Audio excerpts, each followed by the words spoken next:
reminded about what I've trying to achieve, and I'm sure you are too. Please join me in welcoming Bill Cutler.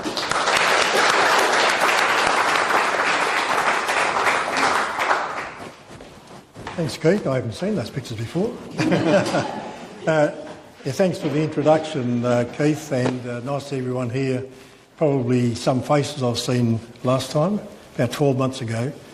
And if you remember, when I did the talk then, and we got to run out of time, and I barely touched on the reasons and circumstances why he finished up feeling the only way out of the problem was to take his own life. So I decided I'd put together a separate talk, which will be a follow-on from that one. There's probably some of you that weren't here 12 months ago. Okay, apologies, but I'm not going to go through and do the first talk again. I'll try and link it. I'll try and link it up as best I can. And I'm going to start off when I show you some pictures of. Spend only just a few minutes talking about the construction and the other work that O'Connor did in this state, but without any too much detail, because I don't want to move into all the some of the stories that are quite incorrect, but are still perpetuated around, particularly in schools. The first great myth is that the first pipeline was made of timber. You might have heard that story. It's partly, well, it's not at all true, but there was a wooden pipeline for a period. But the original pipeline was entirely steel, as it is today. But in the 1930s, when there was the global depression on, no steel could be imported, and so they had to make do with some of the pipes that were starting to wear out. They did put in 60 kilometres of pipes made out of carry timber, and the timber was from Pemberton, and that's at the other side of Southern Cross. So about 66 kilometres of it, and it lasted for about 30 years. But it was quite a delicate way to make it, because timber with that sort of water pressure in it is subject to lots of leaks. So it was quite a complex thing. But anyway, there was a piece of wooden pipeline. And there's a piece of that at the Cunderdin Museum outside. And I think it's still there. Yes, it is. Is it? Okay. Yep. Yep. So that's a piece of the original pipe that was there for 30 years from the 1930s. The other major myth is that C.Y. O'Connor took his own life because the water didn't arrive as expected, and that after 8.5 months, the story goes, that the water hadn't come through, and as a result he took his own life. Have you heard that story? I'm not sure whether it's still the case, but up until a few years ago, that was still the story being told to school children in schools, and they may have updated their curriculum now. I'm not sure, but that is a common story. That's the reason he took his own life. So the purpose of the talk tonight is to give you all the background as to what led to that, and there's a whole multitude of things. I think I counted about 12 items on people that contributed to. It all came together at the wrong time for him. So what I might do now is just simply show you a few of the pictures I did show you last time. But we'll go through them quickly, so don't say I want to have a look at that one again, because I'm going to go straight past it until I come to the pictures that I want. There's also some pictures that I've gathered since I was here last that you might be interested in, not so much to do with tonight's talk, but I've got some nice pictures of pictures taken about 2 years apart of Bailey Street in Coolgardie, and what it looked like over a succession of years. Okay, so there's our man, and if you don't know who he is, well then we've got a long way to go. And if you know where that is, you're probably halfway there also. That's the family. 7 children there. They did lose one child at a very young age.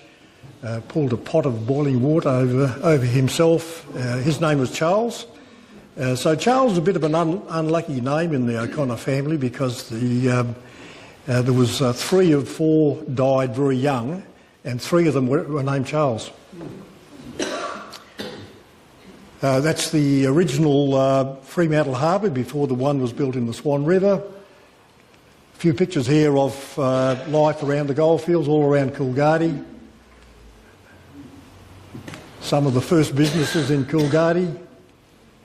I'm going to flip through these quickly until I find the one that I want. I'll just point a couple of these out. This is the first condensing plant that was built in Coolgardie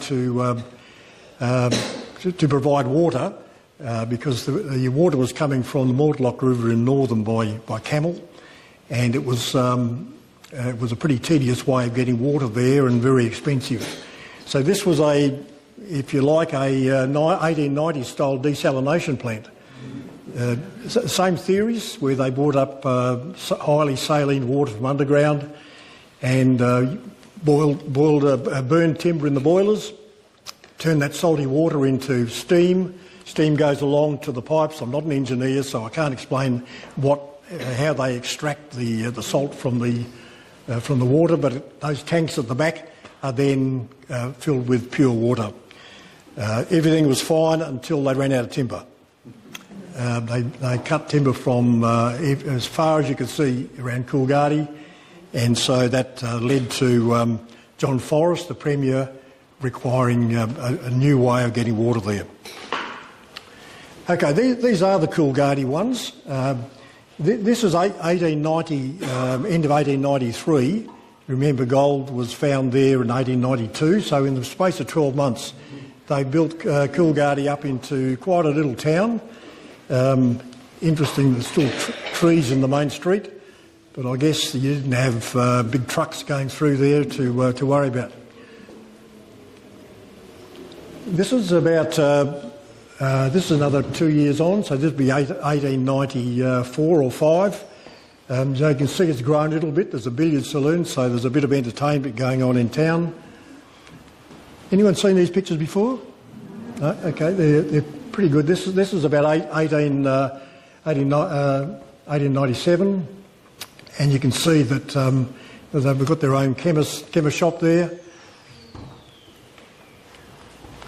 And I'll put this one in as a matter of interest because you can see there's been a fire, and they always was short of water, of course, to put the fire out, but they generally tried to peg around it and just let the place that was on fire, let it go for its life until it was run out, and try and protect all the buildings around it. But it's particularly as the building on the left is the branch of the Bank of New South Wales, which is the bank that I joined. This is also around about 1897, Main Street of Coolgardie. So this, if you know Bailey Street, is part of Great Eastern Highway that you drive through. There's further back this way where there's some very substantial buildings. And this is 1898. And you can see how the place has grown. Okay, now what I wanted to tell you about was all the factors and the people involved in O'Connor's issues that led him to take his life. And I'm going to talk a little bit about each one because you'll know a lot of the names there. John Forrest and Alexander Forrest, of course. Thomas Hodgson, you may not have heard of him. Sir Cornthwaite Rayson, interesting name. I deliberately put all of his names in there because I thought Cornthwaite was a good start, and then I found he had another 3. James Couston, you won't have heard of that name perhaps. Frederick Vosper, you may have heard of him. There's a very interesting book that was written around about the time that I came here last time, and it's all about Frederick Vosper. Show me people who don't know who he is. Okay, that's good. We'll talk a bit more about him because he was a nasty piece of work. Tommy Walker, you won't have heard of him either. George Leake, you may have. He was a Premier of Western Australia. Winthrop Hackett, you will have heard of course. Charles Harper, probably also. Bridget O'Connor, which was O'Connor's youngest daughter. And we'll talk about the totally dysfunctional WA Parliament. It was an absolute mess in that time. And I'm talking mainly here about, we're going to cover the period from, say, 1897-98, 1897-98, yep, through to 1903 when the water got there, but O'Connor died on the 10th of March 1902. Okay, we'll talk about John Forrest. I won't need to tell you too much about him because you'll be well aware of him. This is an early John Forrest when he was a surveyor before he was the Premier. He was also a very busy explorer. He did a couple of trips to Adelaide and he went out to many parts of the, not right into the Kimberleys, others did that, but he went out as far as places where, like Leonora and those sort of places. So he was a factor and I guess the main factor that he had for O'Connor was that there was a very close bond between Forrest and O'Connor. They worked well together, they understood each other, they were personal friends, and so when Forrest was elected to the new federal parliament in 1901, it was a huge loss, not only to Western Australia but to O'Connor. And most of what O'Connor recommended to Forrest, he was able to take to the Parliament and get, well, nearly everything got passed on his word actually. There was a lot of other not so strong people, and he controlled well, it was in the day when there was no parties. He was known as the Forrest Party, but not an official party, and there was no Labor Party. So mainly Forrest and his little group, and then the rest were mainly independents, which made for future dysfunctional governments.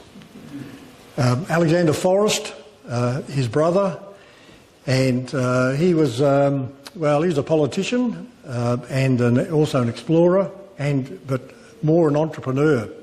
And he used the Parliament for his own personal gain many, many times.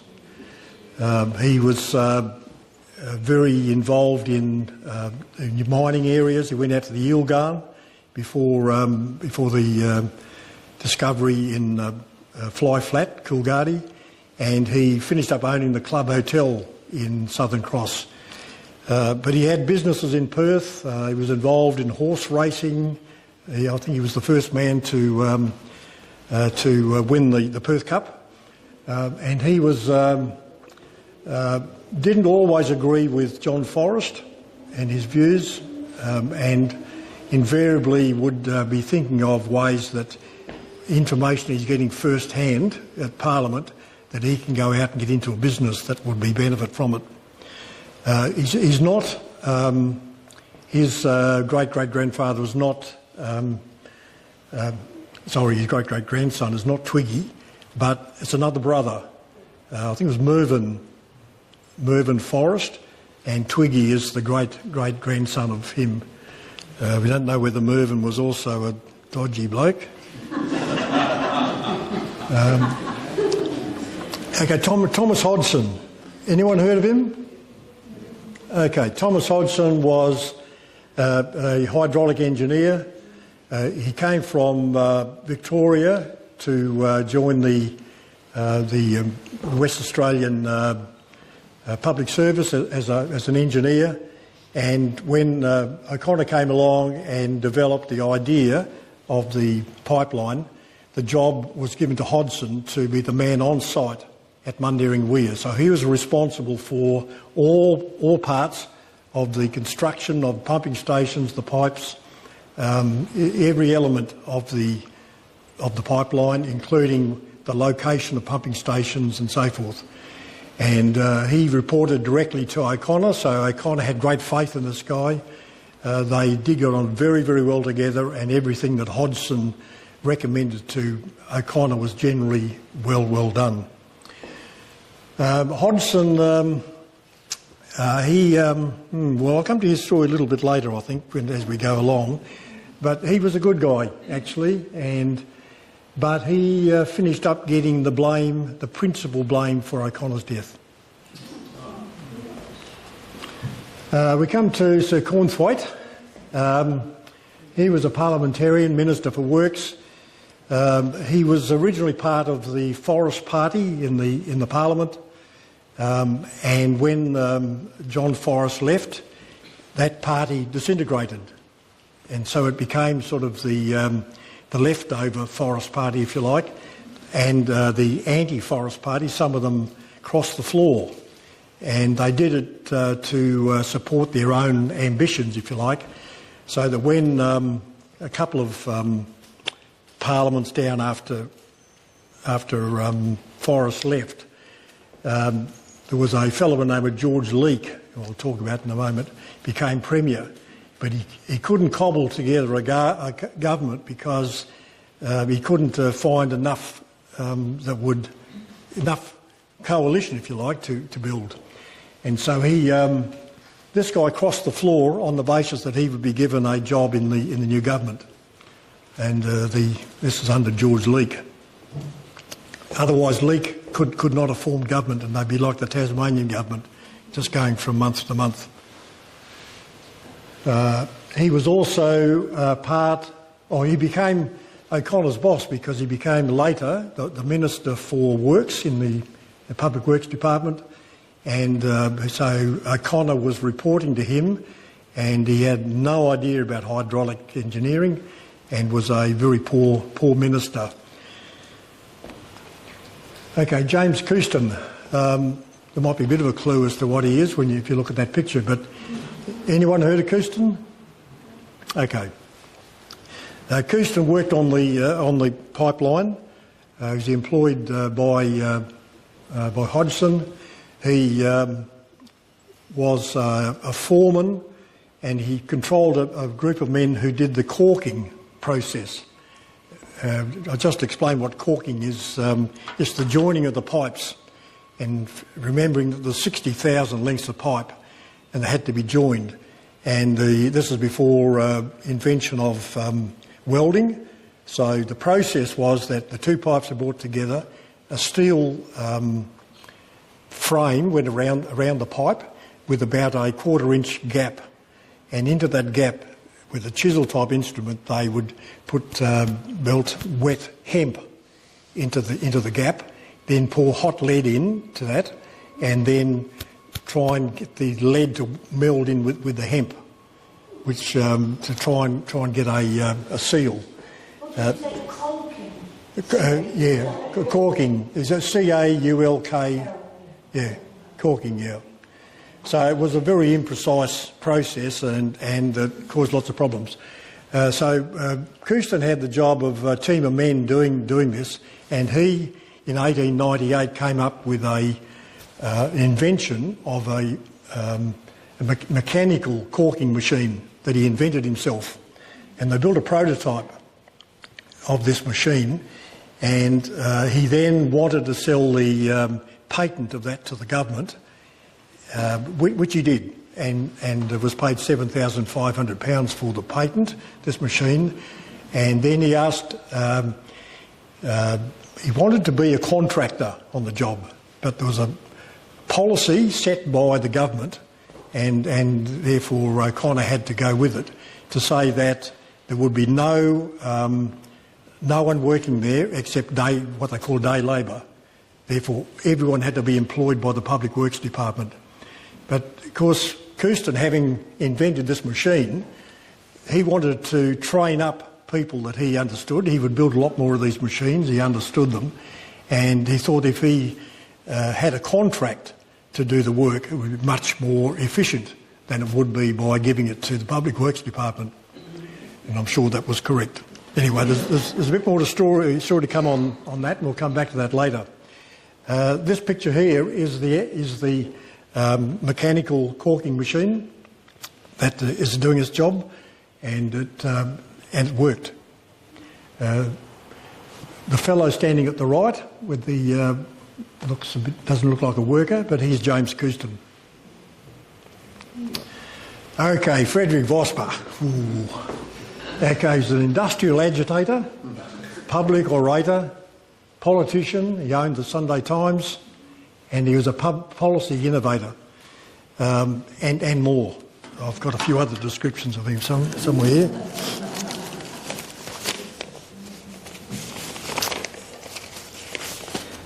So he's described a street corner agitator. He was described as a vitriolic newspaper editor, state politician, and he was also a very powerful public speaker, a passionate miner. He knew the mining industry.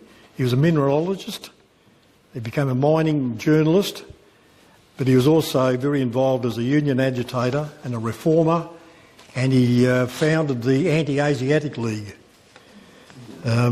So he was a real lefty. So when the Labor Party was beginning to find its feet, in fact this was back in Queensland, he was over there initially, and when he was asked to, because he was such a lefty, would he join the Labor Party in Queensland and stand for a seat, he said, well, yes, he'd like to, but then he read their conditions and he refused to sign there because they weren't strong enough. Anyway, he arrived in Australia as left England as a 15-year-old, went to Queensland, worked as a journalist there very young of age, and he then became the leader of the Shearers Union. And the first great agitation that he had was what they called the bread and blood commitment, and that is, he was saying to the people who were using the shearers, you either pay them so they can buy their bread, or we're going to draw blood. And by that he inferred there would be shotguns used to get rid of a few people. So he was charged with sedition, and he somehow got off that charge, but a little while later he was incited a riot in Queensland, and he went to jail for I think it was 3 or 6 months, and during that time he said, I will never cut my hair again, and he never did. So there's a lot more about this bloke. So when he was aged 22, he came to Western Australia, still a young man, and he went and worked in Kew and in Geraldton on newspapers. But by 1893 he was in Coolgardie, and it wasn't very long before he was the principal journalist for the Coolgardie Miner, and he was using that as an agitation process, of course. He had lots of issues with the forest government. He was looking to have some representation from the goldfields in the parliament, because interestingly that 1/3 of the state's population by 1898 was living in the eastern goldfields, and they had no representation in the WA parliament. And it's just crazy. And that mainly was because the politicians, including Forrest, saw all the miners out there as t'other-siders, and that was an expression. It was an expression actually that wasn't used by West Australians, but an expression by the people out there themselves. They were mainly Victorians that had come there to chasing gold, and they were felt that they weren't loved by the WA government, and particularly all the royalties that the government was earning from gold was all being spent in the city. So very little of it was being spent in the goldfields itself. Okay, we'll come back to Vosper a little bit later. Okay, Tommy Walker. He became the editor of the Sunday Times after Vosper. Maybe I'm giving something away here, but Vosper was a dead at 31. He caused a little bit of damage on the way from that, what I saw there, and when he died. But he he married this is Vosper, married a lady who was a widow in Perth, and she had a few dollars or pounds, and she lent him the money to start the newspaper. And after his death, this guy did work at the Sunday Times, Tommy Walker, and he then became the editor in Vosper's place. But he was just as vitriolic. George Leake, he was the Premier when the pipeline was being constructed, a terrific name for a bloke putting a pipeline in. And he was the Premier twice in a very short time. So he won it, and then he lost it, and then he won it. Winthrop Hackett, he was a great friend of both O'Connor and Forrest. A very fine fellow. He was parliamentarian. He owned the West Australian, which was very supportive of Forrest and the pipeline project, and he was the first Chancellor of UWA. Charles Harper, he was also a politician, but he was a pastoralist first and foremost, and he owned the West Australian, and then Winthrop Hackett had the other half, if you like, and then Winthrop Hackett bought this fellow out. But Charles Harper was a little bit of a, not sure which side of the fence he was on with both Forrest and O'Connor, because he later led a Royal Commission into the work that O'Connor was doing, and he wasn't very helpful the way that was run. Then Bridget O'Connor. This picture here shows when she was about 7 years of age, around about the same time as they arrived in Western Australia from New Zealand, and she was O'Connor's favourite child, and they were regular horse riders, and they would go most days ride their horse to the beach in South Beach. The only day she didn't go, she was ill, and that's the day he took his life. No, okay. The other, I thought I had one more there. Oh no, I had dysfunctional governments, didn't I? Yep. Okay, so let's then come back to say 1898. The first pipes in both Maylands and the other 30,000 being built out at Midland Junction were underway. All the design work had been done on the pipelines. Some work had started on the pumping stations, and by 1899, the depression that had hit the east coast of Australia found its way into Western Australia. We were pretty much protected from that 10 years of depression, but and of course the depression on the east coast was the main reason that we had all these people come to Western Australia looking for gold, because they were there was unemployment, the banks were going bust, there was no government projects being built because there was no money, and that's why Western Australia was a bit lucky really, that at the time when we needed population growth, they all wanted to get out of the east coast of Australia, and it was probably let's see.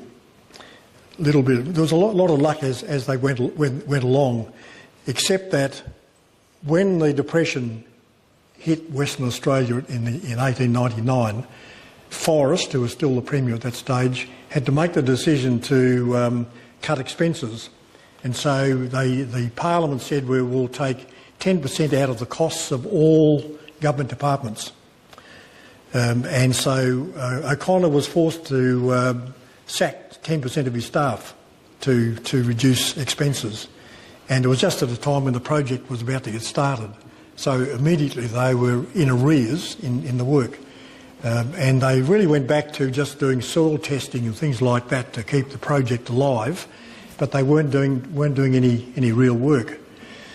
So it wasn't until sort of 1900 that the project really got underway, when there was some more money came into the system, mainly from gold royalties, and they were able to get underway again. But they lost 12 months.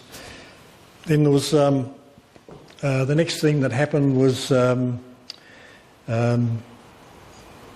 let's see what in order now. Make sure I've got to be in the right order.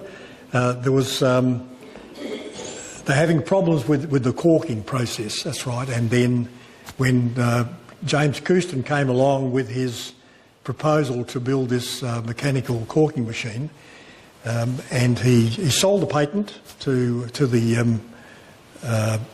He certainly sold it in the terms to O'Connor and to Hodgson, and then they eventually got the Parliament to pay it.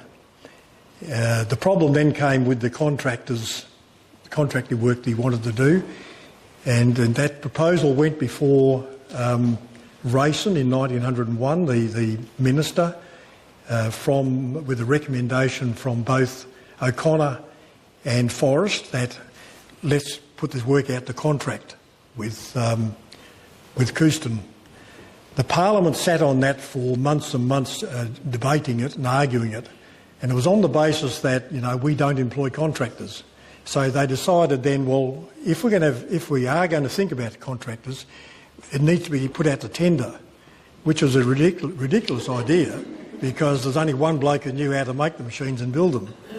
And of course, if you put it out to tender, there's likely to be other contractors out there who will undercut the tender price to get the work, and then they will claim expenses when the machines break down and they don't know how to fix them. And it wasn't until round about the time of O'Connor's death they eventually got that through the Parliament. They argued about it they set up parliamentary committees and all manner of things. The other thing was with the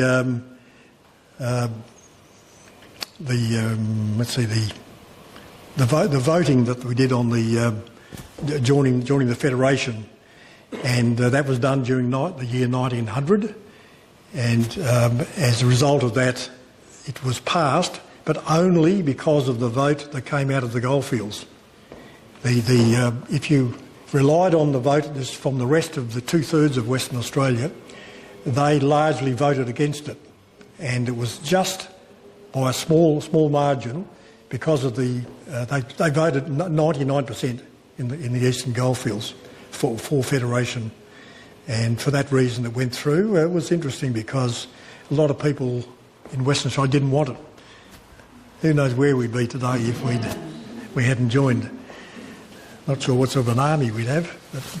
But, so when Forrest then departed, the next problem came with the Parliament. George Throssell took over as Premier for a couple of months, and then they had an election. George Leake won that election. He lasted only 3 months, and someone amongst the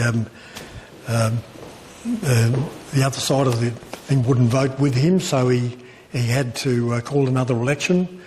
A bloke one of Alf Morgan's came in and he held the premiership for 1 month, and he had the same problem, and then Leake came back again, and that was only because Rayson crossed the floor to support him. So between the period, say the 1st of January 1901, which was Federation, and if you go out to March the 10th, 1902, so a period of 14 months, we had 5 premiers in 14 months in this place.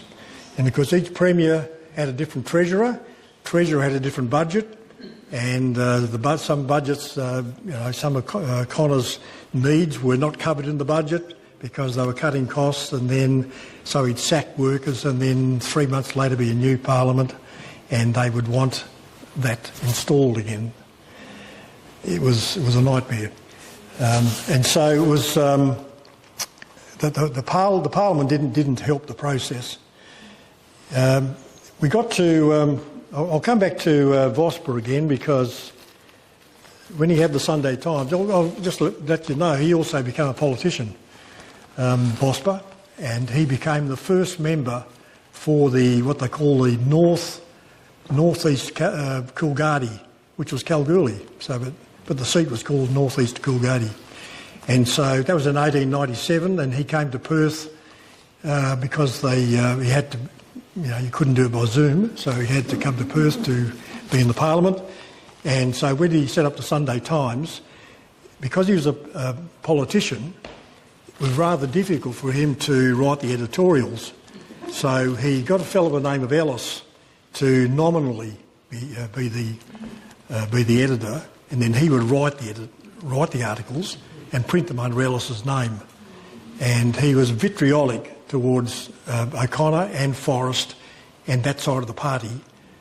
Every Sunday there would be an article there vilifying both of those.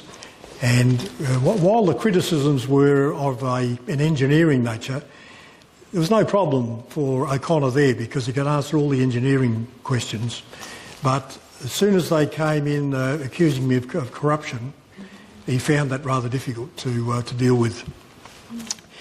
So in January 1902, I'll just read it. This is just one of the many Sunday Times articles. It says the Sunday Times attacked the Premier, the Minister for Engineering and the Coolgardie Water Supply Scheme. On the 26th of January, the Minister for Public Works was described as that chameleon, the property of the highest bidder.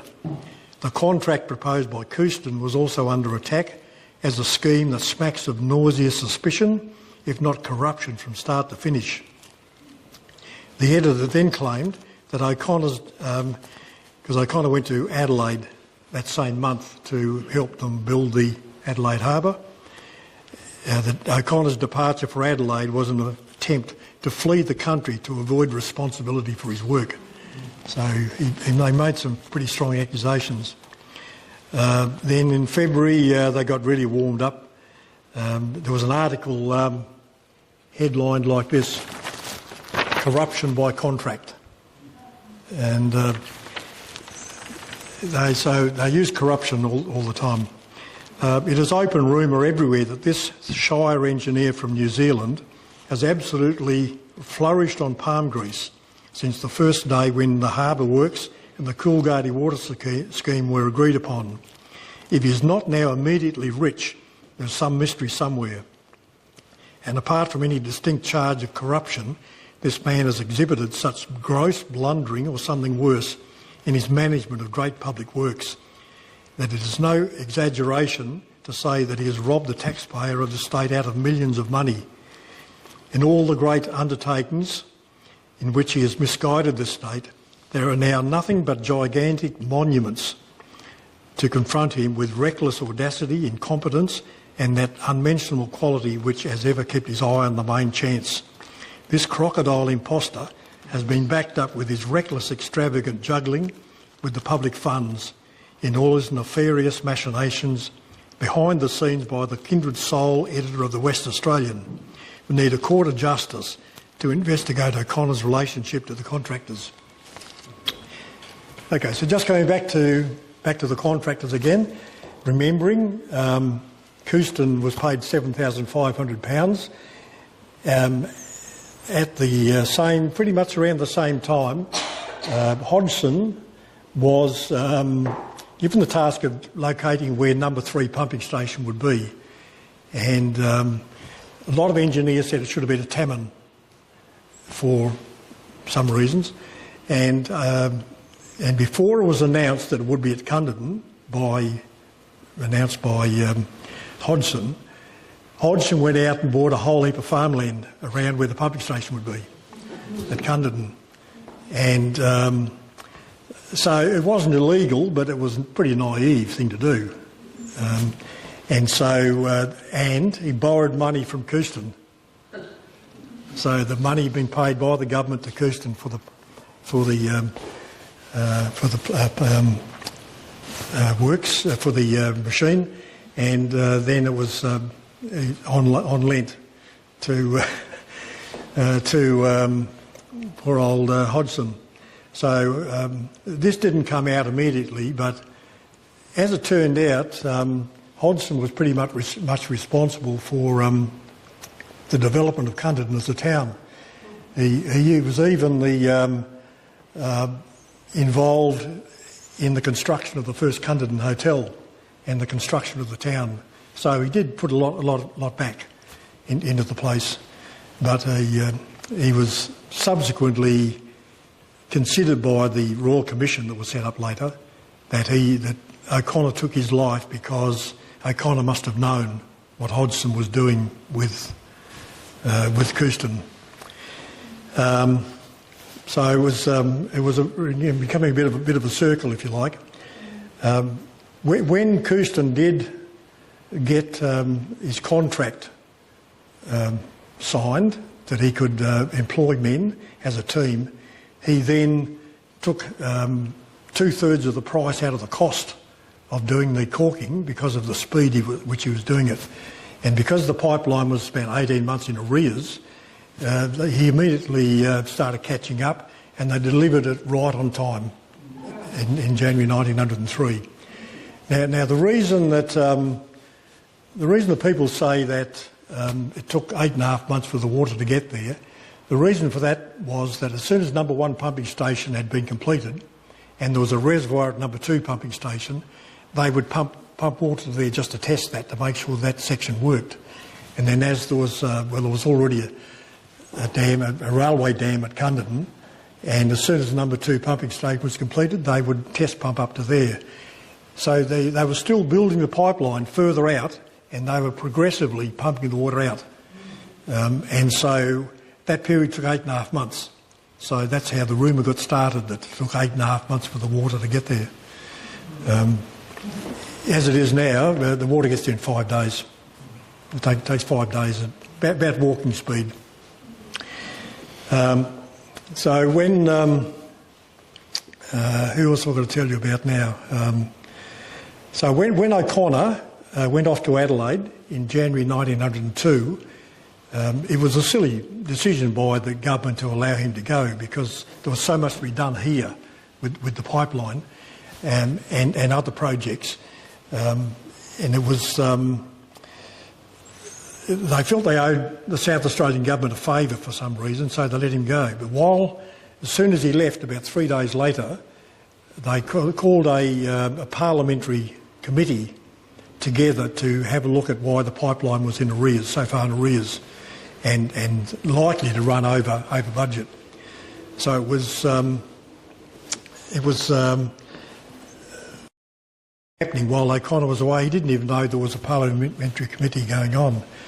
Now that was headed up as chair by Charles Harper, and as a politician. He had a group of other politicians with him, and they couldn't sort of come to any decision. So the Premier turned it into a Royal Commission. And when O'Connor arrived back at the late February of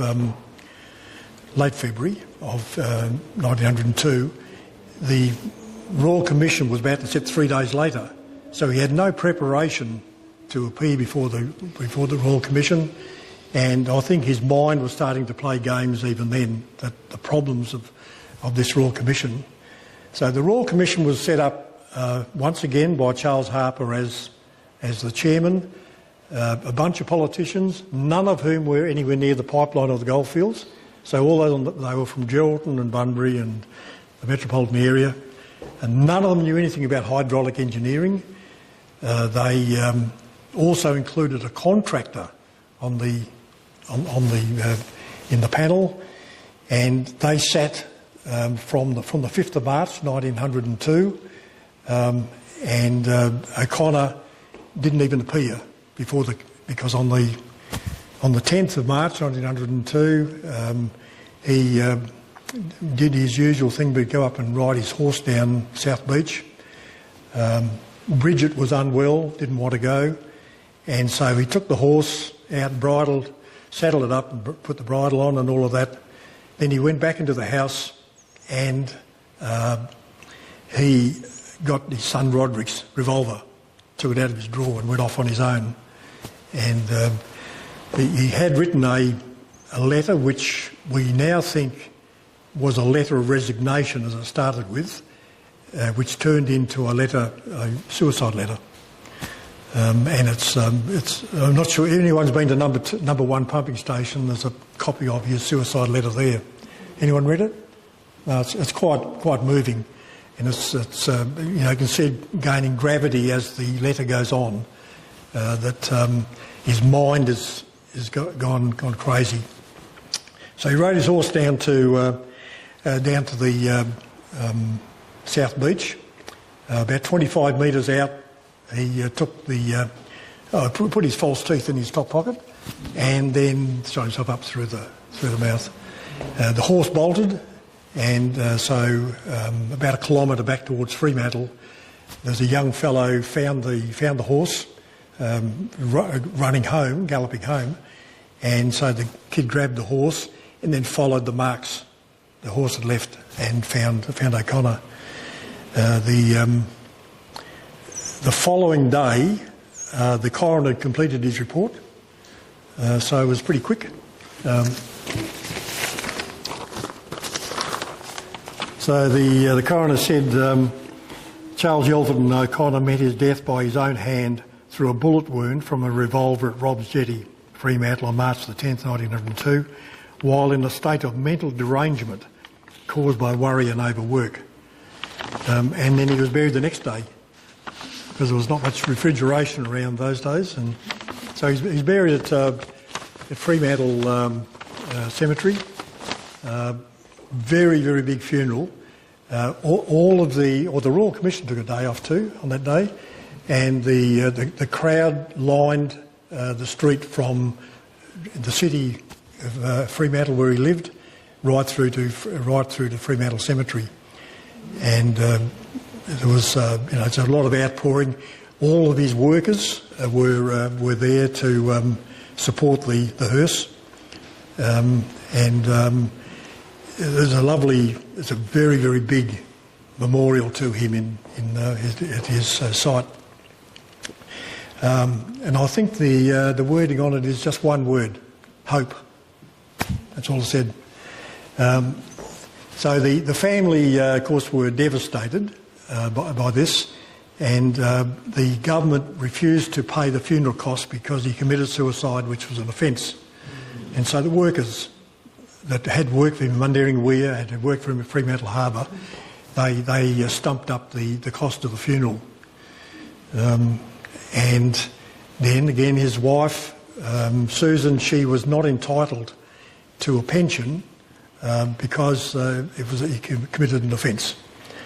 And so it was argued in the Parliament for some time until they came up and decided that they would give her a gratuity, which is something that is not admitting defeat or something that you're wrong, but pay this gratuity, which they turned into an annuity of £250 a year.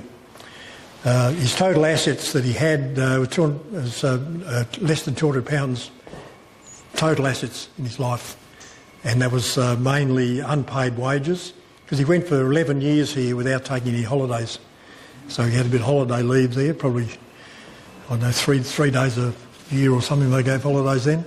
But anyway, most was made up of those sort of annuities, a couple of horses, and so it was, that was the way he went out. It was interesting that Vosper and Alexander Forrest and George Leake all died before O'Connor. They're all dead. Yeah. They didn't see it out, and of course we now know that the pipeline was a total success.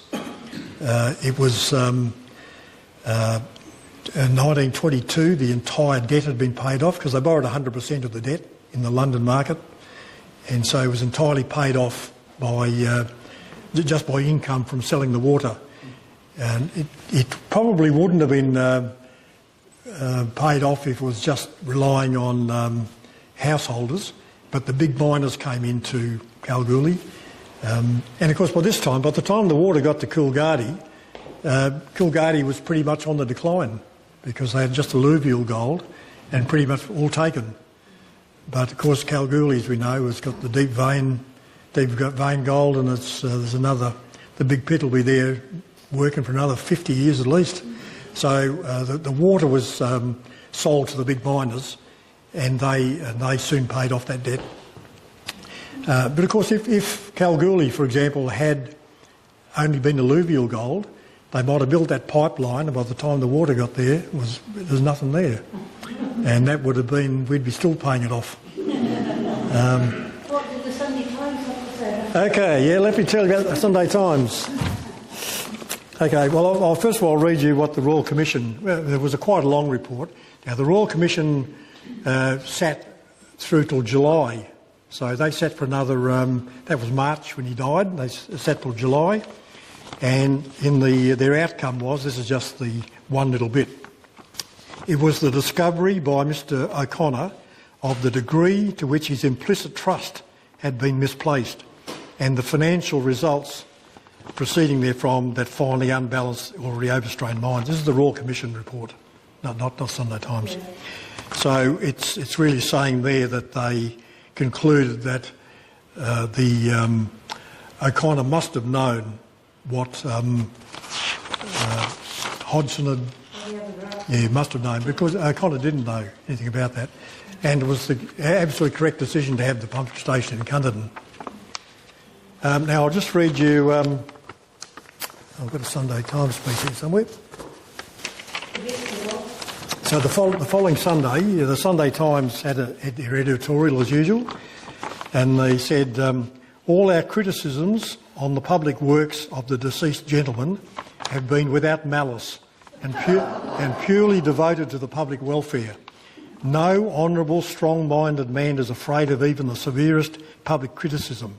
It is only men of weak intellect or men who feel and realise some oppressive guilt upon their consciences who are perturbed by questions on their conduct.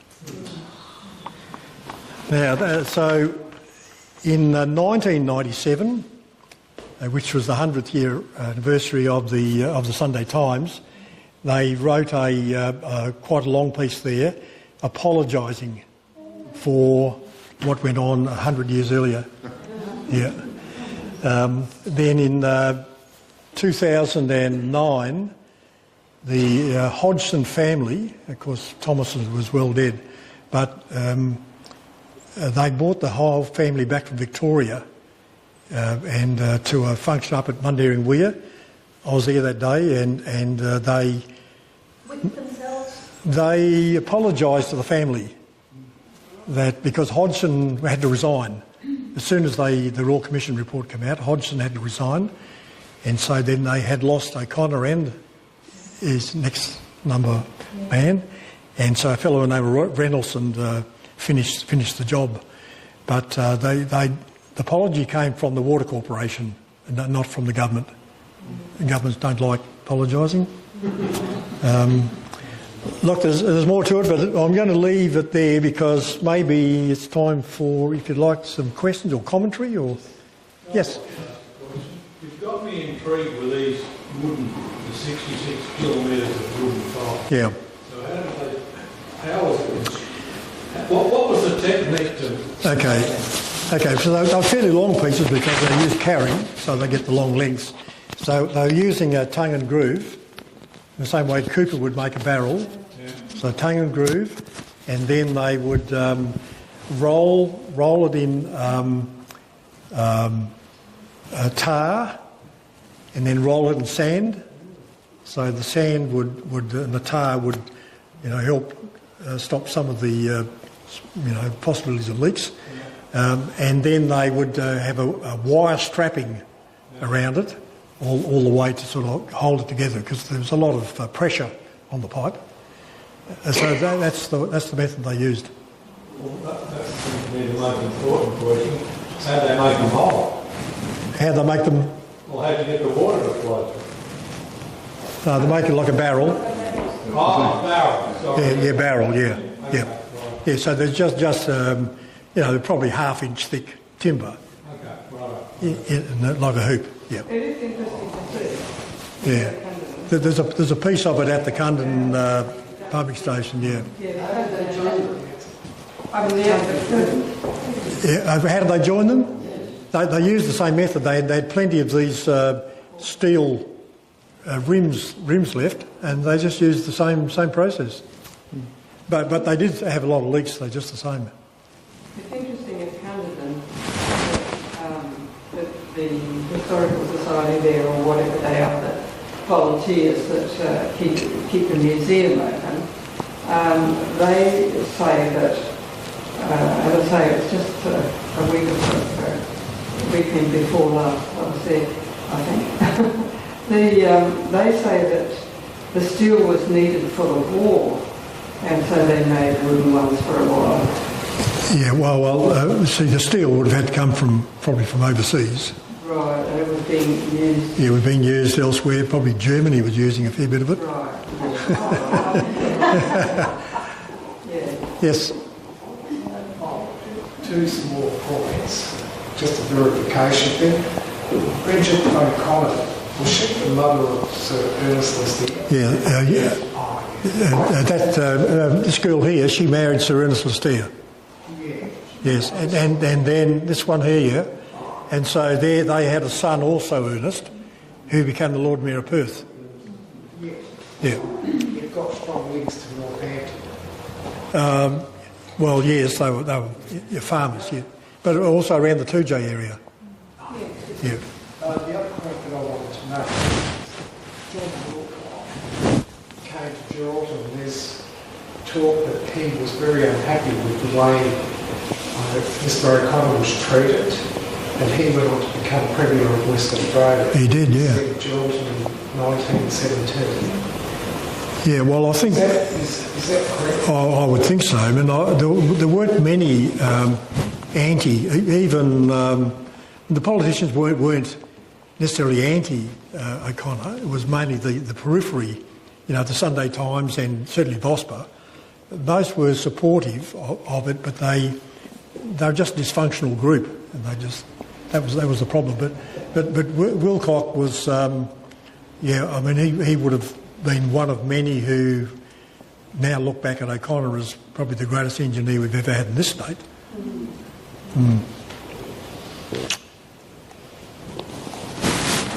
Any other questions for Bill? There's a lady over here born in Camden. Oh. Yes. Yeah, question. Was it O'Connor's daughter or sister who went to live in Paris and became an artist? His daughter, that was Kate. Which one? Kate. Catherine, yes. Yeah, Catherine, yeah, they call her Kate. She spent a lot of her life in Paris as an artist. There was a good, Fremantle Council Fremantle City owns a lot of her work, I think. Yeah, that's right, yep. And a good display on it, the Fremantle Arts Centre just, it's been in the last 5 years, I think. Yep, that's right. The family, when she did eventually come back and live for some years in Perth and died here. Very eccentric. Yes, yeah, very eccentric, yeah. And she went she could never cope with the whole story about her dad. That's right. So this, the little girl that's there, she and Ernest Lister lost two in World War II, killed in World War II. In action, within about 3 weeks of each other. And one of those was Charles. I lost the baby Charles. I lost the engineer Charles. And Roderick, the son whose revolver it was, he was killed in World War One. So then, just to finish off on Susan, the wife, with this annuity, she, bearing in mind that he died in 1910, she lived till 1942, so she's got a few dollars back. Great. Look, Bill's agreed to sort of hang around, and we'll just do the raffle and wrap up. And he's got some interesting books and other articles, so feel free at the end, please, to come along. But in the meantime, Bill, I'd like you to accept a small gift on behalf of the managers. Thank you very much for your time and coming along. Okay. Thank you. Thank you.